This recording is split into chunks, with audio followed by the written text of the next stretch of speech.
Pete Souza, former White House photographer, thank you for joining us on Focus. Yeah, thanks for having me on. I got to start here. I kind of stumbled across your, and I say stumbled, I knew about your work, and I saw, I think, a picture that you had taken in Madison, and I was like, Pete Souza lives in Madison? So, like, what is your connection to Madison? Well, my connection is our daughter was doing her residency here at UW. And when I left the White House, my wife came and visited her several times and came to me one day and said, I want to move to Madison to be near Cali. And so that was it. So we bought a house here in Madison. And now we're following them again to Illinois. No, not Illinois. Yeah, because they have moved. And we've got a 4-year-old and a 1-year-old granddaughter, so we want to be close to them in Illinois. And how long did you live here? So we lived here for almost 5 years. Wow. And so I was trying to make the connection because the picture I saw was a picture from the state capitol of someone singing, and I thought I had seen it in the Capitol Times, but I think I just saw it on your Instagram. So you still just kind of take your camera around and just shoot pictures? Oh, sure. Yeah. No, I often go out and photograph. My main two subjects these days are those two granddaughters. But I'm also, I photographed the eclipse on Monday in Illinois. We weren't quite at 100% totality, but still, I made an attempt to photograph. I bet a picture, an attempt from Pete Souza is probably going to be a pretty good photo. Good snap? Well, I tried, I experimented and got a lot of reaction to the picture I posted on Instagram. Yeah. Now, a lot of people know your work from being a White House photographer, but you also work for National Geographic for a little bit. Tell me a little bit about some of the photos you did for that. Yeah, I did, I think, 3 book assignments and 2 for the magazine. So this would have been in the 90s. I did a photo essay on the Big South Fork River in Kentucky and Tennessee. And I did an photo essay on the Piedmont region of North Carolina. And both of those were published in the magazine in, I can't remember what year, I think the first one 93 and the second one in 95. And then I did 2 travel books for them, for National Geographic, and I did a photo essay on a hiking trail that was in a book on hiking trails. Yeah. What's your preference on whether being a White House photographer versus National Geographic, those sort of things? Well, National Geographic is a completely different, just completely different. They're two different animals. I will say that the experience that I had at National Geographic really helped me, I think, when I became President Obama's photographer, because there's such an emphasis on light and color when you're working for National Geographic, and the way you compose a picture. And so I think I honed my craft a lot better with the experience from National Geographic, which I tried to carry through into the Obama White House. Yeah. I'd be curious to know what your thoughts are in terms of what was cool about taking pictures in Wisconsin. What did you like? What did you see? Well, I lived 3 blocks from the Capitol, so that the Capitol was often either in the background or the main subject in my photo. But also, you've got, on the isthmus, you've got a lake on either side. And so there's, opportunities at each lake. You had the Arboretum. I was in the Arboretum a lot photographing. And the fact that the Capitol is kind of the center for big events, whether it be a protest or, some sort of a rally. And so in terms of news type situations, I only had to walk 3 blocks and there I was. Yeah. So do you think we'll ever see a Madison photo book? Probably not by me. But I will say that I am hoping someday to do a retrospective photo book, from throughout my career. And certainly there will be photographs from Madison in that book. I'd imagine you've seen a lot of our state capitals. What do you think of Madison's? Well, the state capitol in Madison is very similar to the one in D.C. I mean, it's almost, you have to almost do a double take. They're so similar. I think that was by design, if I'm not. Yeah. The big difference is you can just walk into the state capitol here in Madison anytime you want. I mean, when they're open. Whereas security in D.C. is a little different. Just a little bit, right? Yeah. I'd love to hear your journey in photography. Like, how did you know this was going to be the career for you? Like, at what age did that kick in? I mean, it didn't really kick in until I was 19 or 20. I took a photography class my junior year of college. I think the first print I made in the darkroom, this is back in the analog black and white days when you're having to develop your own film and then you go into the darkroom to make a print. And I think the first print that came up in the tray of developer, I was like, this is what I want to do. I mean, the whole thing was magic to me. It took me, a good 4 or 5 years to get any good, but I kind of knew right away that this was what I wanted to do. And how did you transition from those days of being in that lab, smelling all those chemicals, developing photos, to the digital age? How'd you transition, and how'd you handle that? Well, I think it was quite the transition. I mean, I switched to mostly digital in 2000. That was when I think Nikon came out with a digital camera that the resolution was good enough that you could get a picture published in the newspaper with a digital camera. It was challenging at first in many ways, having to learn new technical skills and how to manage digital files and not film. But it was also easier in many respects and more immediate, right? You could, within minutes, have the photograph on your laptop and sending it to, the home office, if you will. Whereas previously with film, you'd have to obviously develop the film, process the film, make a print or make a scan, and then eventually, you then send that photo to the newspaper or the magazine. So it was not a seamless transition. Let's put it that way. I feel like when I was doing that early in my journalism career, that whole process was part of what made, the photo, I say better and just fun, and it was part of the thrill of doing it too. But I don't know if you miss any of that at all or not. I miss it in some respects, but on the other hand, I don't want to expose myself to those chemicals every day, and you're sticking your hands in the developer. We did that in the 70s and 80s. That was no big deal. And it's just to do that every day now would just not be a good thing, I don't think. Yeah. Let's take a look at some of your photos. We just have a few to look at here. So what's this one here? Yeah. So this. One of the things that I tried to do when I worked at the White House was, I had one main subject, right? Barack Obama. That's my main subject.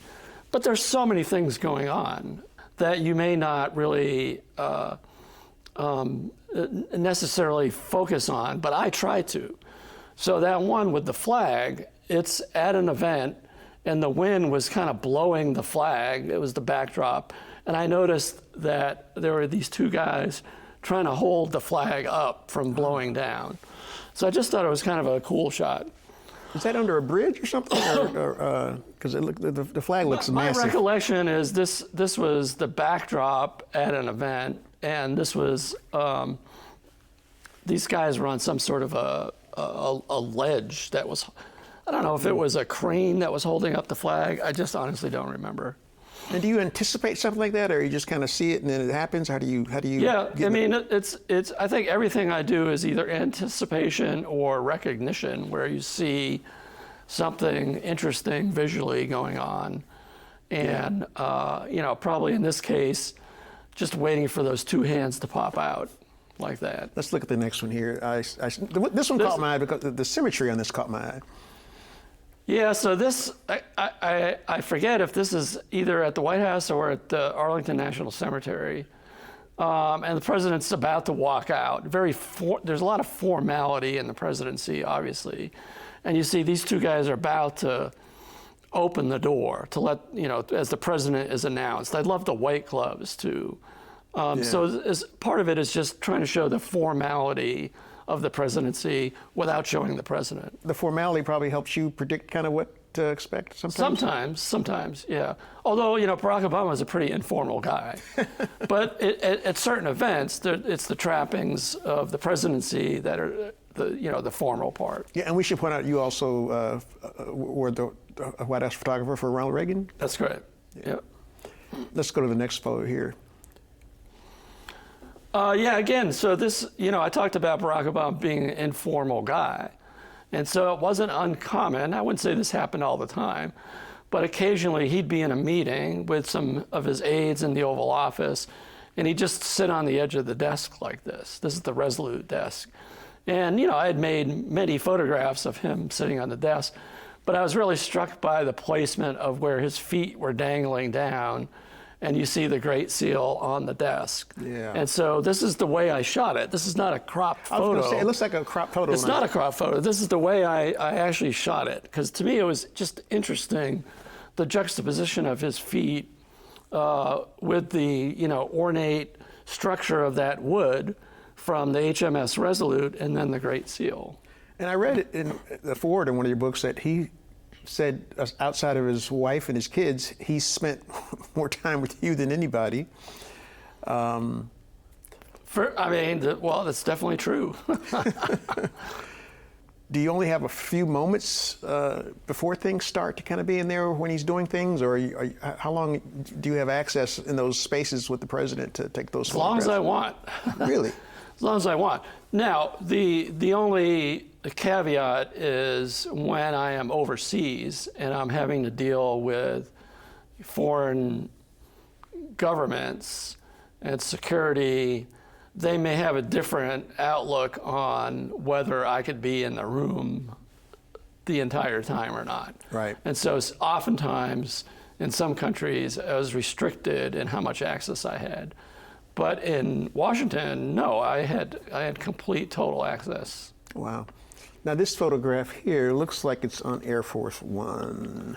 This is on Air Force One. We were going to some summit meeting in which, I don't remember if this was APEC, it was one of those meetings where at the formal dinner they were going to have to all wear the same kind of outfit. Mm-hmm.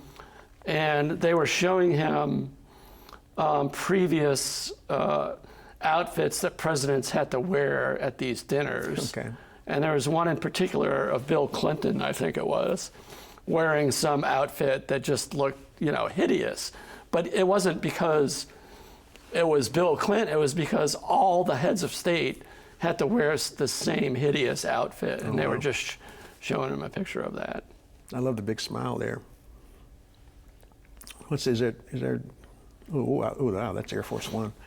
Yeah, this is Air Force One upon arrival at dusk in Los Angeles. This was at the end of a long day. And that's not the president in the doorway. This is one of the Air Force One guys getting the stairway ready for the president to walk down. But I was just really struck by the lighting because it was dusk, so and you saw those clouds, and just the incandescent light aboard Air Force One gave that orange color. And to me, it was just the contrast between that little orange and the dark blue sky. I thought was just a nice graphic picture. Yeah, and I've had the pleasure of covering a few different presidents, and this was before the digital age, so I didn't have the greatest cameras and those sort of things to take pictures. But the one time that I did take a picture, the president was on, and I think it was GW. He was on a smaller airport, and he was on a DC-9, I think, airplane. Yeah. So it was a smaller airplane, so it's not as impressive as the big boy there. 747, yeah. Yeah, so I was a little disappointed from that standpoint, but it was still Air Force One. What's the next photo there? Now this one caught my attention because of just the lighting. I don't even know what that is a photograph of, but. Yeah, this is in St. Petersburg, Russia. Another big summit meeting with a bunch of heads of state. And I think Russia and China would always spend a lot of money on lighting and effects. The Russians had this big laser show at the end of the dinner, and that's what this is depicting in front of, some castle. Yeah, and I did a story with a White House photographer during the Clinton era. Her name was Cheryl. I cannot think of her name. She was Sharon Farmer. That's her. Yeah. I did a profile on her, and she explained. Now was she under? That wasn't under you because you weren't in that. So she explained to me that like you guys are all assigned to different, like the president, the vice president, the first lady, and I forget, but there might be a floating person, but like wherever the president or vice president goes that day, you guys end up going with them, and so if they leave the country for a week, you're gone for that week, or is that how that works? Or Yeah, I was the president's photographer, so I was with him 24/7. So you were assigned to him. Nobody else. Yeah, nobody else had that role.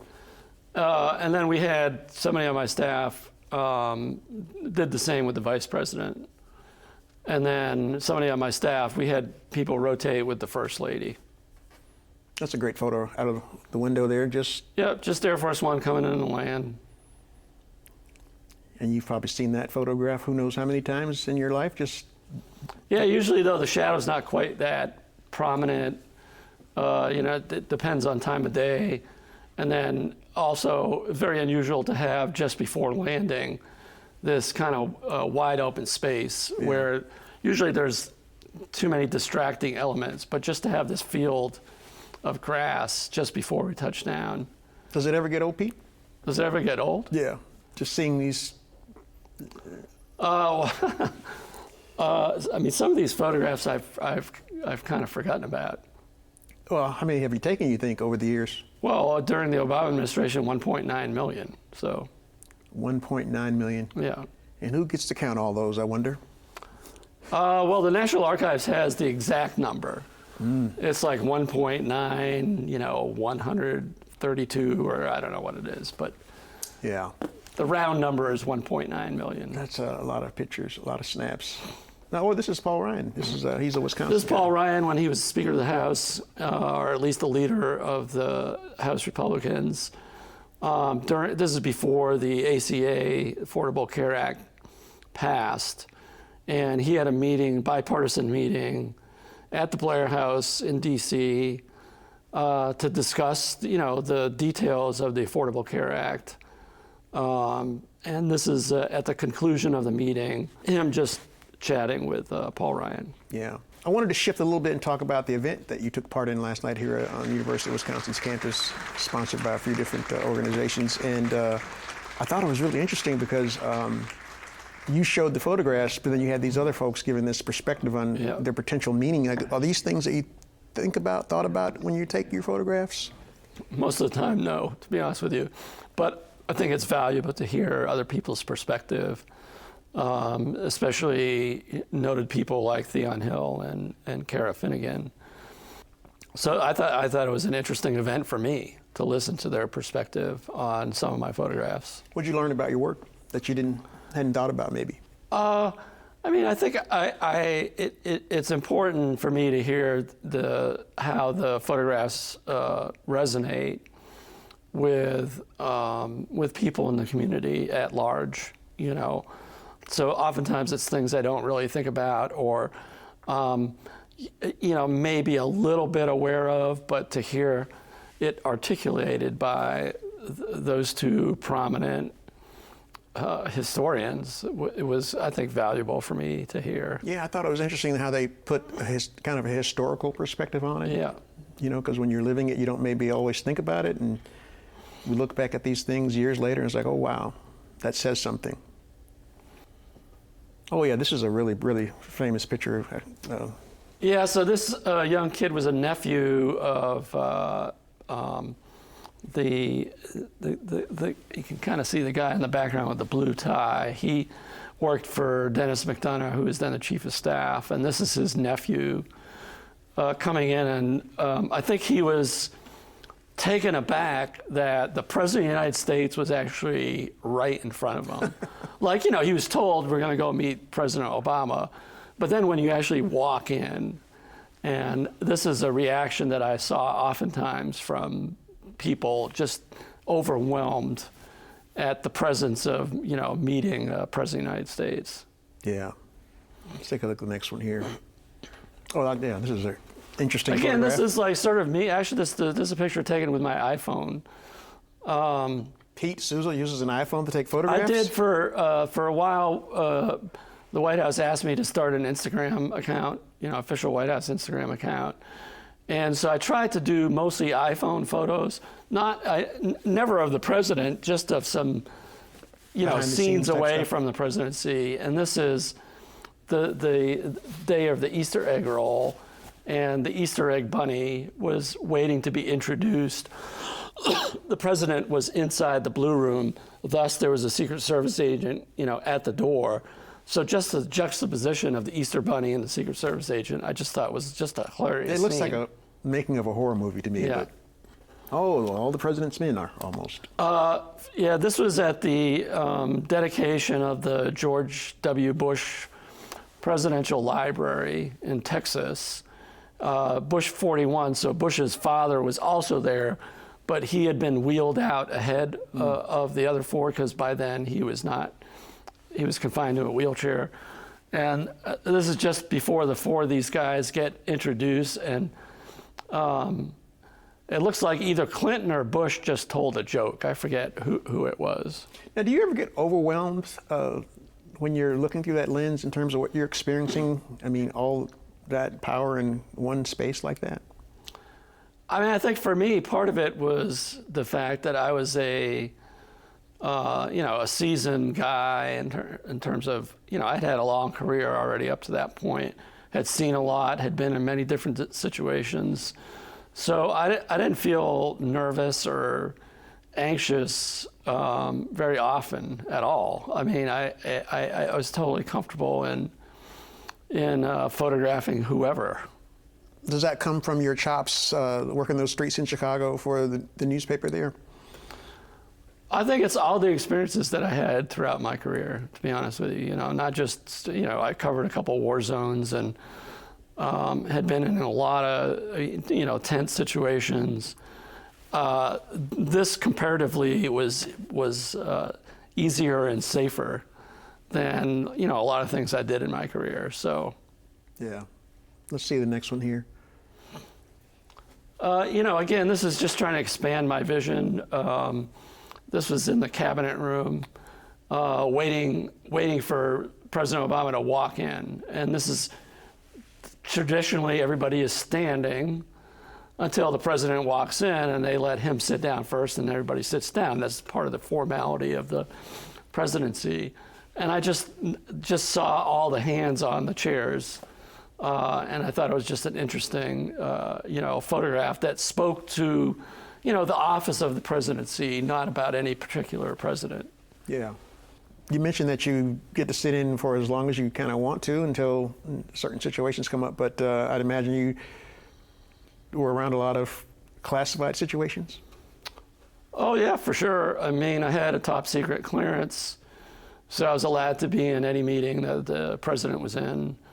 I wouldn't get the memos, the top secret memos, but it enabled me to be in the room where they were discussing, you know, top secret information. And you mentioned last night too that you being there as a documentarian is part of what our democracy is about, and part of just the documentation of the presidency.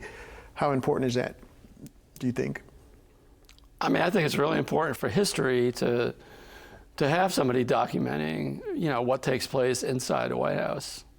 You know, more, you know, away from the event itself, but what's actually happening behind the scenes. I think that's an important part for history to have somebody making those kinds of pictures. Yeah, and we talked about you shooting for Reagan as well. I think this is from. This is from the Reagan. This is actually the old Air Force One, so this would have been the 707 or 727.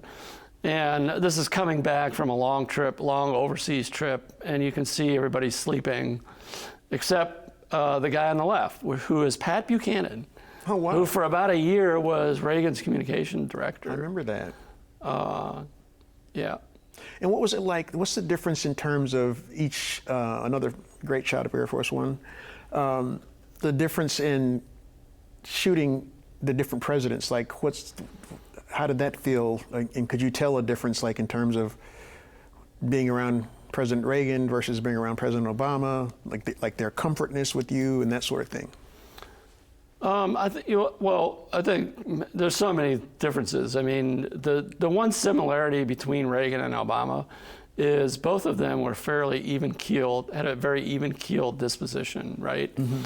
So it sometimes was difficult to see their emotion visually. I don't know if that makes sense. Also, with Reagan was an older guy, very formal in his mannerisms. Didn't ever take his suit coat off in the Oval Office. So he was formal in that kind of way. Whereas, Barack Obama was much more informal than that. Was a younger guy, had a young family.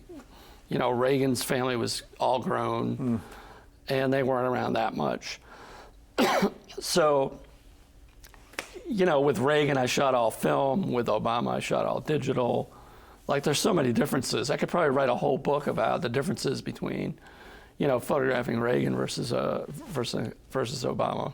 I'd love to get your perspective on what makes a good photograph. Well, I think it depends. I mean, ultimately, a good photograph is authentic and has a moment. There's like a moment in time that can't be repeated. And it's one of those unexpected moments, hopefully. Hopefully it has some intimacy to it.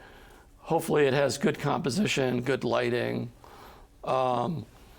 There are other, we showed that one picture of Air Force One in the fog. That's more trying to establish a scene setting picture to show the entire scene. This is leaving Seattle early one morning. It was foggy, and in this case I backed way off because I wanted to show the motorcade near the plane and the number of people that were actually on the ground as Obama was waving goodbye to board the plane. And then I had to run fast so they didn't leave without me. Right. Oh no, I missed my ride. I'd imagine you've taken photos of a lot of high-profile celebrity type folks.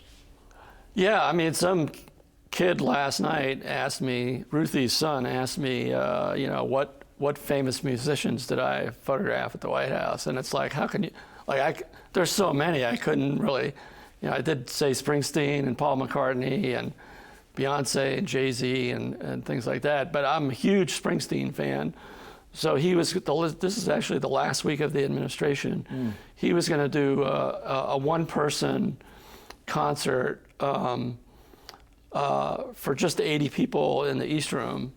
And I remember calling our social office saying, when's Springsteen going to do the sound check? Because I wanted to go over there and get this photograph of him doing the sound check, with the empty room. Wow. And do you ever get overwhelmed from seeing somebody that you're a fan of like that? I was a little overwhelmed with Springsteen being there because this was an unusual situation in that I was an invited guest because it was actually a concert for all of us that had been there all 8 years and our plus one. And so there weren't that many people, but they said, no, you're a guest. I go, well, I'm also going to be taking photos. So I was able to choose my seat, and I chose a seat on the aisle so that I could at times watch the concert, but then easily also get up and move around and make some pictures. Couldn't help yourself. Couldn't help myself. I was going to ask you, pretty obvious, you have a personal friendship with President Obama. How did you separate the friendship from the professionalism in terms of doing your job and that sort of thing? And how did that affect your approach? I don't think it affected me. I mean, it was a professional friendship. I don't know if there's such a word, but that's the way I refer to it. I'm not one of those friends that gets invited over for dinner. That's not the kind of friend I am. But at the same time, every emotion that he experienced as president, I was in the room for. And in many ways, I experienced that with him. So we have that kind of a bond that, is different than any of his other friends had. The other thing is that if I didn't have that kind of friendship, that kind of relationship with him, I never would have been able to make many pictures, especially family photos. I was in many ways part of the family in terms of documenting his two daughters growing up. And, if you really want to make those kinds of intimate pictures, you got to have some kind of relationship with the person that you're photographing. Did you ever feel like I shouldn't be here in this space, in this moment kind of thing? I think that's a very intuitive thing to think. And so I tried to put myself just in the shoes of, a fellow human being who's having a private one-on-one conversation with one of his daughters, saying, okay, let me get a couple pictures and then I'm going to back away and let them have their conversation. They don't need me to be here. So I erred on the side of getting the picture, but I also tried to, as I said, put myself in his shoes just as a fellow human being, saying, okay, maybe this is the time to let him have some privacy with his daughter. Yeah. This photo caught my attention because of the lines in it. What's going on here? Yeah, so this was a secret trip to Iraq. We were leaving Europe, and unbeknownst to pretty much everybody other than this group of people, the plane was headed to Baghdad. We had the National Security Advisor on the far left, the head of the Secret Service on the right, in communication with their counterparts that were already on the ground in Baghdad, trying to make a determination, is it safe to land? This is while the war was still going on, and very tense on whether we were going to be able to land safely or not. Wow. Let's see the next one here. And then this would have been, I can't remember if this is 2009 or 2010, but this is at West Point when President Obama had made a decision on how many troops to keep in Afghanistan and was going to present this decision to the cadets at West Point first. These are guys that would eventually graduate from West Point U.S. Military Academy and possibly be headed to Afghanistan. Yeah. Now this caught my eye because I remember President Obama saying to Jerry Seinfeld when he did Comedians in Cars Getting Coffee that he missed driving. And I know he's not driving. He's here. not driving he's in this not, picture. I know that. I remember that. This is, I can't remember if this is a Ford or a GM plant. And those are all UAW workers in the background. And they had a couple of cars set up near the stage. And somebody suggested, hey, why don't you get in the car, So he got in the car, and then I shot this through the passenger window of everybody trying to shake his hand through the window, and somebody had said something to him that made him laugh. Yeah. He did drive a couple times. I've got pictures of him. One day, Robert Gibbs brought his new hybrid car to the White House, and President Obama said, let's take it for a spin. And he drove kind of around the South Lawn, and I remember the Secret Service was radioing to the gates, whatever you do, don't let this car outside the White House, you know. So Obama just did a couple of laps around the South Lawn. I remember seeing that also in that episode with Seinfeld. He also drove, that Corvette Yeah. that Seinfeld brought. And I'm trying to think, there was another time we went to Secret Service, the training facility out in Beltsville, Maryland, and they let him drive out there too. Now this picture was cool. I'm surprised you pulled this one up. Well, it caught the spacing caught it, and then I read the backstory. That caught me too. Yeah, so this is the day of the Bin Laden raid, believe it or not.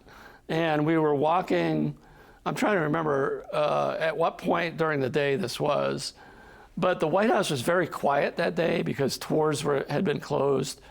And so there was nobody at the White House other than his national security aides. So it's very unusual for the White House to be that quiet.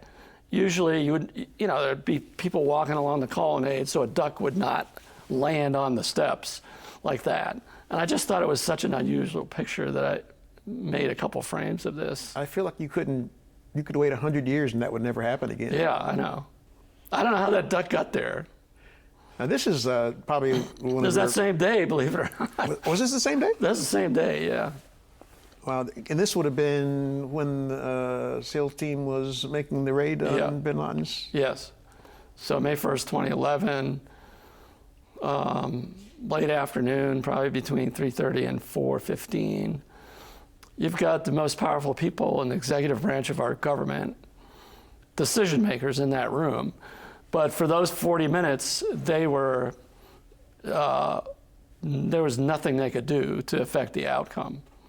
Right? It was completely up to those guys on the ground. When you're framing this photograph, are you thinking, I'm going to take a photograph that shows how powerless they are?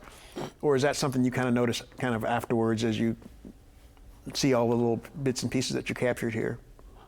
I guess I wasn't inherently thinking that thought at the time. What I was thinking is,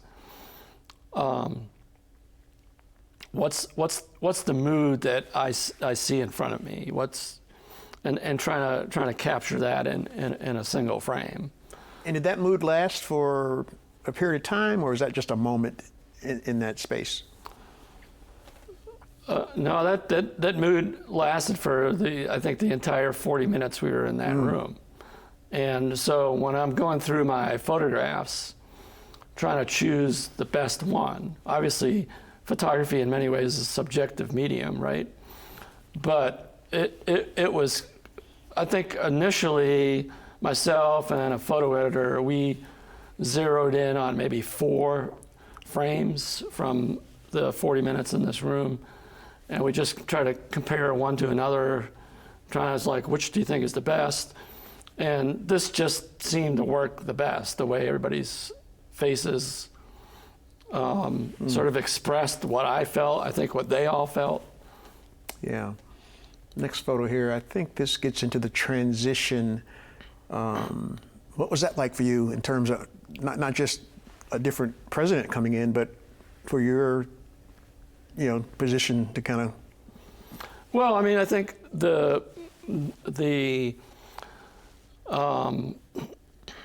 I was concerned that the country had voted this guy in. I didn't feel he understood what it meant to respect the office of the presidency. And so I've got to kind of put those feelings aside, but I'm also a human being. And so, I tried to, as best I could, take the high road as President Obama had taken by inviting him to the White House 2 days after the election, because he wanted to try to calm people down as best he could. But it was a very unsettling feeling for me that this is the guy that was going to succeed Barack Obama. And we didn't make this picture public, but I thought it was a good picture to include in my book as, not having to necessarily show his face, who that is, just by looking at him. What's he peeking? What door? So this is there's a little hallway off the Oval Office that leads into the private dining room. The private dining room is what you see in the back room. And to the left is like what's called the presidential study, okay. which President Obama hardly ever used that little room. So it had mostly mementos in there. There was a little desk with a computer, but it was mostly pictures of the family on the wall, and there was a picture of Thurgood Marshall on the wall. And he was just giving, President Obama is actually inside the study, and he's just showing the president-elect, the study, the dining room. And so this was on their little tour. So President Obama's actually doing the tour? Yeah. Wow. Yeah. Now what's this one here? And then this is on January 20th, 2017. I'm inside the helicopter just before President Obama and Michelle board the helicopter, and he's saying goodbye to now President Trump. This would have been right after the swearing-in ceremony. Wow. So Pete, do you miss the action now that you've been away from it for a while? Do you miss the action of that job? I don't. No, I was worn out after 8 years in many ways, both physically and I think emotionally. So I don't miss. What haven't you taken pictures of that you'd like to take pictures of? Do you think? What haven't I taken pictures of? Yeah. Anything? Let's see. I really want to photograph Bruce Springsteen in Europe. Like I photographed him many times at many of his shows, including a couple last year. I guess 3 last year.